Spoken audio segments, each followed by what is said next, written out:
اپنے ابا جان امام زین العابدین سرکار سے سنی ہے، اور انہوں نے حدیث پاک اپنے والد گرامی امام حسین پاک رضی اللہ تعالیٰ عنہ وسلام اللہ علیہ، اور انہوں نے مولا علی پاک سے سنی ہے، مولا علی نے کملی والے مصطفیٰ سے سنی ہے، اور آگے مزید یہ سند جاری ہے، فرمایا مصطفیٰ کریم نے جبریل امین سے سنی ہے، اور جبریل امین نے وحدہ لا شریک سے سنی ہے، سبحان اللہ۔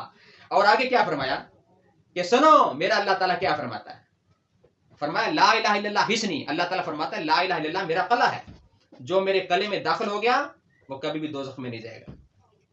یہ حدیث پاک مکمل کی۔ اب آگے سنیے عقیدہ امام احمد بن حنبل، جن کے شاگردوں میں ایک شاگرد حضرت سیدنا عبد القادر جیلانی سرکار کا نام آتا ہے، اتنے بڑے امام ہیں۔ تو امام احمد بن حنبل فرماتے ہیں اس حدیث پاک کی سند اتنی طاقتور ہے، اتنی بابرکت ہے، فرمایا لو قرأت ھذا الاسناد المجنون لا بری من الجنہ، فرمایا اس سند کے نام اتنے بابرکت ہیں۔ اب وسیلے سے اگلی بات کر رہے ہیں، فرمایا اس سند کے اسماء گرامی اتنے زبردست ہیں اور اعلیٰ قسم کے ہیں کہ اگر میں کسی مجنوں کے قریب کھڑے ہو کر صرف یہ نام مبارک پڑھ دوں تو اس کو بھی شفا ہو جانی ہے۔ اللہ اکبر۔ یہ اسواق المحرقہ میں امام ابن حجر مکی درج فرماتے ہیں عقیدہ حضرت امام احمد بن حنبل کا رحمۃ اللہ تعالی علیہ۔ تو پیارے دوستو، اب یہ کتاب نسیم الریاض ہے امام خفاجی رحمۃ اللہ تعالی علیہ کی، یہ میرے پاس تیسری جلد ہے، عربی والی جلد ہے، یہ پرانا نسخہ ہے جو ٹائپ رائٹر سے پرانے زمانے میں لکھا جاتا تھا۔ تو اس میں فتویٰ ہے حضرت امام مالک کا، سنیے حضرت امام مالک کا کیا عقیدہ ہے وسیلے کے بارے میں۔ یہ استاذ مدینہ ہے۔ جب لوگوں نے پوچھا حضور جب مدینہ میں حاضری ہو تو کعبے کو منہ کرنا ہے کہ سرکار کے مزار کی طرف کرنا ہے؟ یہ تیسری جلد میرے پاس امام خفاجی رحمۃ اللہ تعالی علیہ کی شفا شریف کی شرح ہے، اس میں امام مالک کا فتویٰ لکھا ہوا ہے۔ تو کیا فرمایا، لوگوں نے جب پوچھا کہ منہ کس طرف کرنا ہے، فرمایا بل استقبلہ، اپنا چہرہ حضور کے مزار کی طرف کر، واستشفع، اور سرکار سے شفاعت مانگ۔ آگے دلیل کیا دی، فرمایا انہ وسیلتک و وسیلۃ ابیک آدم علیہ السلام، سرکار کے مزار کی طرف چہرہ کر کے دعا مانگا کر اور وسیلہ مانگا کر، سرکار کی شفاعت مانگا کر، کیونکہ یہ تیرا بھی وسیلہ ہے، تیرے باپ حضرت آدم علیہ السلام کا بھی وسیلہ ہے۔ یہ ہے عقیدہ حضرت امام مالک رحمت اللہ تعالی علیہ کا۔ اللہ اکبر۔ پھر آگے وہ حدیث پاک باقاعدہ نقل فرمائی ہے کہ آدم علیہ السلام کا وسیلہ کیا ہے، وہ آگے حوالہ دیا ہوا ہے مستدرک امام حاکم شریف کا، کہ جس میں حضرت آدم علیہ السلام جب دنیا میں تشریف لے کر آئے اور روتے رہے، آخر کار فرمایا، عرض کیا مولا تجھے تیرے محمد کا واسطہ، تو اللہ پاک نے فرمایا تجھے کیسے پتا چلا؟ تبارک طویل حدیث پاک ہے۔ تو یہ وہ مستدرک شریف کی حدیث پاک کا یہ وسیلہ ہے کہ آدم علیہ السلام نے عرض کیا مولا جب میں نے قوائم عرش پہ دیکھا تو تیرے نام کے ساتھ لا الہ الا اللہ کے ساتھ محمد رسول اللہ لکھا ہوا تھا، تو مجھے یقین ہو گیا جو جس کا نام تیرے نام کے ساتھ جڑا ہوا ہے یہ بڑی برکتوں والا ہے۔ تب حضرت آدم علیہ السلام نے وسیلہ پیش کیا۔ پیارے دوستو، مختصر سا اب ٹائم ہے، ایک بات آپ کو سناتا ہوں۔ یہ موجم الاوسط امام طبرانی رحمۃ اللہ تعالی علیہ، اس وقت میرے پاس یہ پہلی جلد ہے، اس میں حدیث پاک نمبر 199، یہ آخری بات ہے، بڑی توجہ سے سننے والی ہے۔ نبی پاک صلی اللہ علیہ وسلم کے زمانے کی بات ہے، کہتے ہیں مردوں کا وسیلہ نہیں ڈالنا چاہیے، اگر ڈالنا ہے تو کم سے کم زندوں کا ڈالنا چاہیے۔ ارے غور تو کرو، وسیلہ اللہ کے دربار میں زندوں کا ہو یا پیارے مرحومین کا ہو، اللہ کی پاک ہستیوں کا ہو، اس میں کیا فرق ہے؟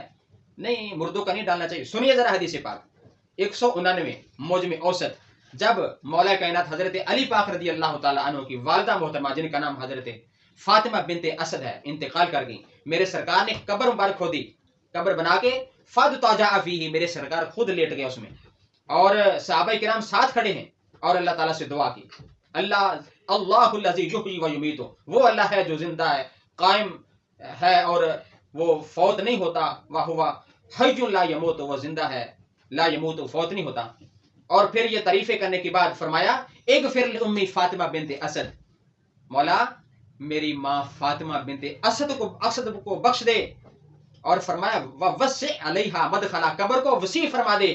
اور آگے سنیے الفاظ، بے حق کے نبی کا والانبیاء الذین من قبلی، یا مولا تجھے تیرے پاک محمد کا واسطہ اور ان پاک نبیوں کا واسطہ جو مجھ سے پہلے گزر گئے۔ ایک ہی لائن میں جو نبی حاضر موقع پر ہیں ان کا بھی وسیلہ ڈالا جا رہا ہے، اور جو مزارات میں چلے گئے سرکاری دو عالم ان کا بھی وسیلہ ڈال رہے ہیں۔ یارو ایک بات ہے، سرکار کو وسیلے کی کون سی ضرورت ہے؟ نبی پاک کی تو ہر دعا اللہ تعالیٰ قبول فرماتا ہے، تو یقین ہونا چاہیے نبی پاک علیہ السلام کو وسیلے کی ضرورت نہیں ہے، لیکن امت کے لیے سبق دیا ہے کہ تیرے نبی نے خود اپنا بھی وسیلہ ڈالا ہے، پاک نبیوں کا وسیلہ بھی ڈالا ہے۔ اللہ تعالیٰ کے دربار میں دعا ہے یا مولا کریم ہم سب کو ہمیشہ ہمیشہ سچ بات کہنے کی اور اس پر عمل کرنے کی توفیق عطا فرمائے۔ وما علینا الا البلاغ۔